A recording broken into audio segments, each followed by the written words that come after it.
Copa আমেরিকার শিরোপা জিতেই Argentina জাতীয় দলকে বিদায় জানিয়েছেন আনহেল দি মারিয়া। কিন্তু ক্লাবের হয়ে এখনো মাঠ মাতাচ্ছেন এই আর্জেন্টাইন কিংবদন্তি। ক্যারিয়ারের শেষ ভাগে এসে লিওনেল মেসি, ক্রিস্টিয়ানো রোনালদোর মতো পাড়ি জমাননি ইউরোপের বাইরে, বরং ফিরে গেছেন ইউরোপে, যে ক্লাব দিয়ে পরিচিতির শুরু সেই বেনফিকায়।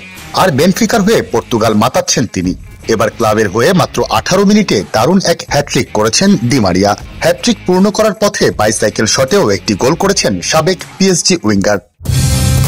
কালার এক্সপার্ট, জর্জ স্যাপ এবং মাইল্ড অন হ্যান্ডস টেকনোলজি সমৃদ্ধ অরিক্স ক্রিস্টাল ওয়াশ আপনার লন্ড্রি এক্সপার্ট।